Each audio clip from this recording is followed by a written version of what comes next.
Hello top drivers, in this video we'll dive into the analysis of the Williams FW15C, an iconic and historic machine from the legendary British team, which competed in the 1993 Formula One season. Faithfully recreated in Automobilista 2, this car has just been pushed to its limits in a hot lap that set the new world record at the always beautiful and demanding Interlagos circuit in its historic 1993 layout. That season, just before the annus horribilis that forever changed Formula One, marked the absolute peak of electronic innovation in the sport. Cars were packed with technology, active suspension, traction control, ABS, semi-automatic gearboxes, and a range of smart systems that made the Williams FW15C the most advanced and sophisticated Formula One car ever built. The Grove-based team's masterpiece featured a highly advanced hydro-pneumatic active suspension system with full electronic control. In practice, the traditional springs and dampers were replaced by hydraulic actuators managed by electronic control units. Through a network of sensors constantly monitoring dynamic parameters, such as wheel loads, suspension travel, and chassis acceleration, the onboard computer adjusted actuator length at each wheel in real time. The goal was to keep the car's platform perfectly level and at the optimal ride height across every section of the track, maximizing grip and aerodynamic efficiency despite bumps and surface irregularities. Put simply, the system read the track profile.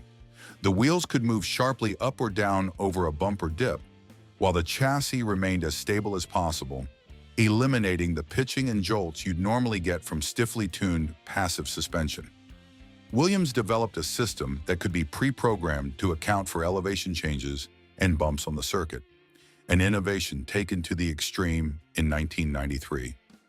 In effect, the car knew where it was on track by measuring distance traveled and could actively adjust ride height or suspension stiffness at specific points.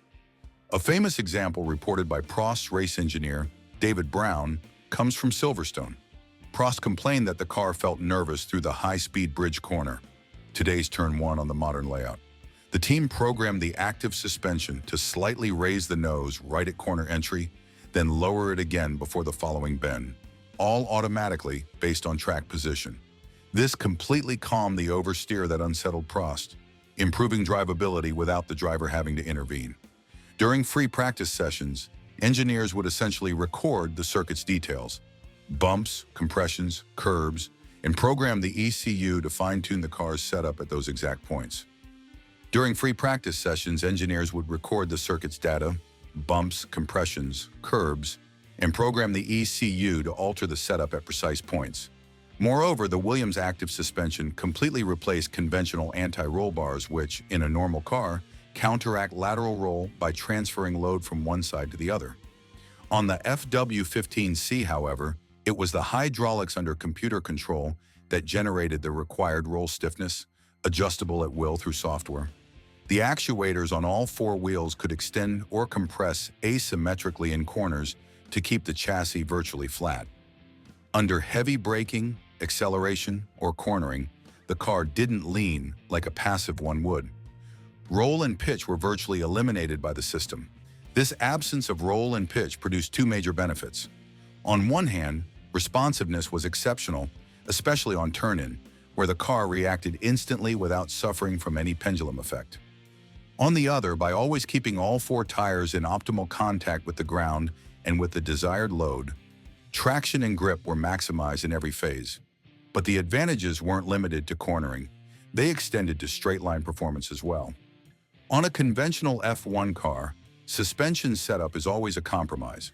More rake rear higher than the front generates strong downforce in corners, but adds drag on the straights. Conversely, lowering the car reduces drag, but risks stalling the aero if the floor scrapes the track.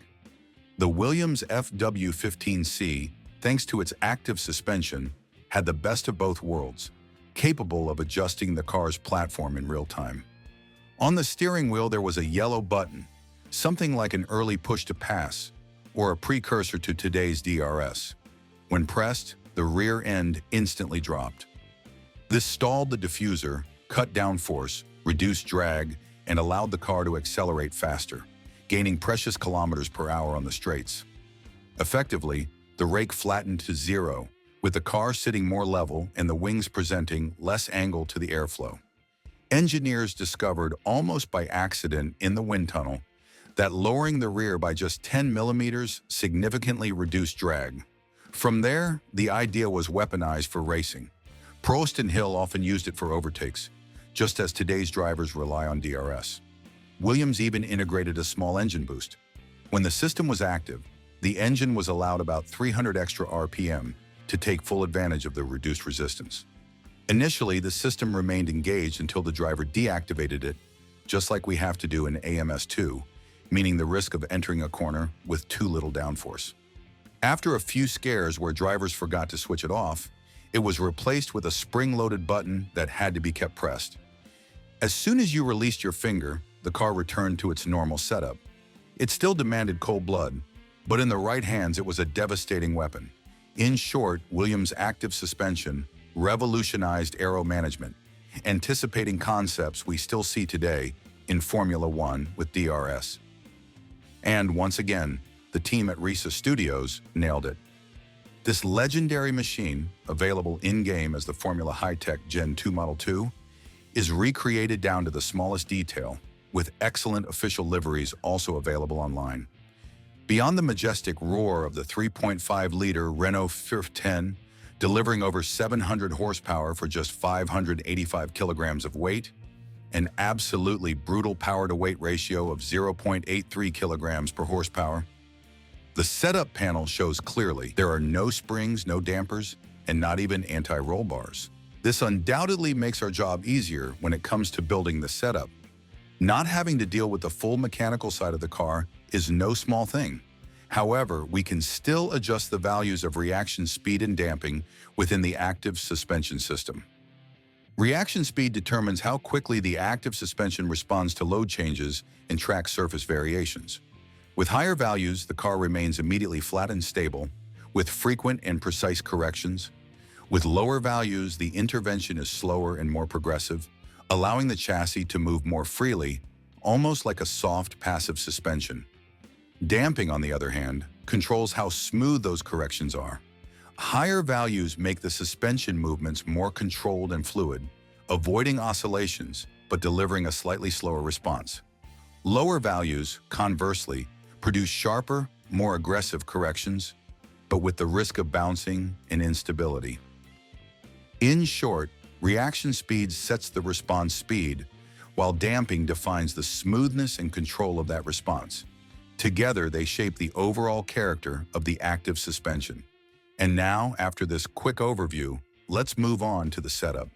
Considering that every system and component of the car only needs to work for a single hot lap, we first decide to close both the brake ducts and the engine radiator.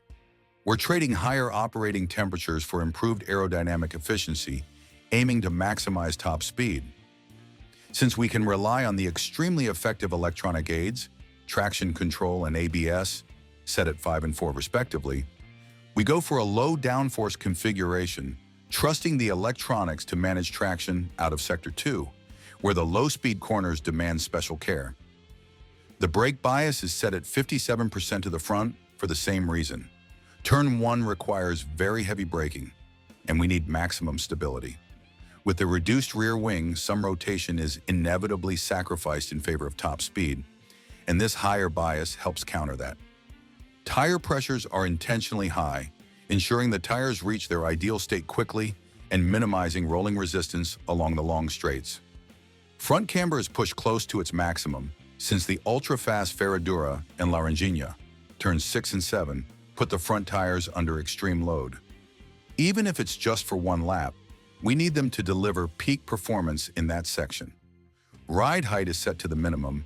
It could even go lower by removing bump stops entirely, in order to generate maximum downforce from the floor. Here we can rely on the active suspension to cope with the bumps of the Brazilian circuit. Rear toe is set deliberately high to further stabilize the rear end under acceleration, since there isn't much aerodynamic load to lean on. Before continuing with the video, don't forget to subscribe to the channel and hit the bell icon so you never miss our content. And if you'd like to share your passion for sim racing, join our Facebook group, Università del Sim Racing. Returning to the setup, the active suspension is set to 7 for reaction speed and 8 for damping. This way, the system keeps the platform almost perfectly level, with quick but not overly aggressive corrections. The result is aerodynamic stability through high-speed corners and under braking, without making the car overly stiff or twitchy, as it would be with maximum values. The high damping value smooths out these corrections effectively. The car reacts quickly, but with filtered and controlled movements, avoiding bouncing and oscillations. This makes it stable on the straights and predictable over bumps, at the cost of a little agility in slow corners. The electronic differential is tuned to deliver plenty of traction with medium-low ramp angles, while preload and coast ramp, helping during braking and coasting, are balanced to provide stability in Sector 2 without drifting into annoying understeer. This is also supported by a very low engine braking value. The automatic gearbox, faithfully simulated and configurable for downshifts only, upshifts only, or both, is disabled, leaving the driver in full control. The FW15C and, in general, all the Formula High-Tech Gen 2 cars are extremely fun to drive, but it would be a mistake to think they're tame beasts. Despite the heavy reliance on electronics, extracting the full potential of these cars is no easy task, especially if you're not used to handling this kind of power. Even having sophisticated tools like TC and ABS means adopting a different driving style to get the most out of the car. Braking has to be extremely hard and decisive at the beginning, but trail braking is absolutely crucial if you don't want to risk spinning under braking. The same goes for traction control. You can't just floor the throttle at 100% anytime without consequences. These electronic aids are essential, but they must be fine-tuned and balanced to get the most out of them, without overusing them, unless you want to lose tenths in every corner.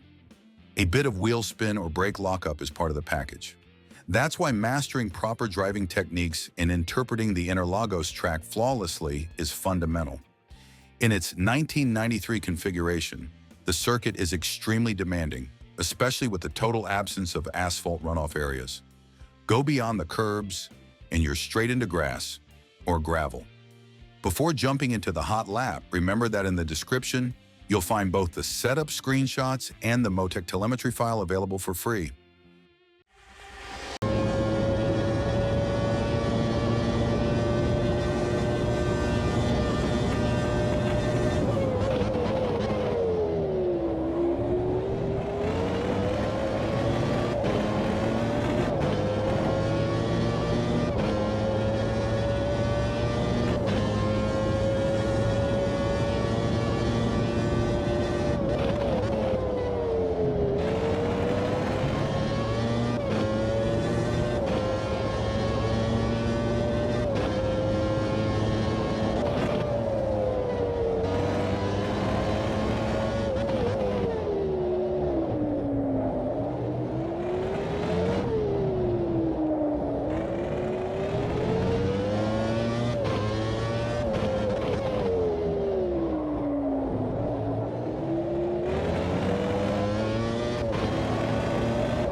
The stopwatch stopped just shy of the 112 barrier, missed only because of a couple of traction mistakes in Sector 2, as we expected. In conclusion, we absolutely recommend that all fans of 1990s Formula One, and even those less familiar with this type of car, give the Formula High-Tech Gen 2 a try. The feeling of driving such a light, fast, and powerful machine is simply incredible, and the fun is guaranteed.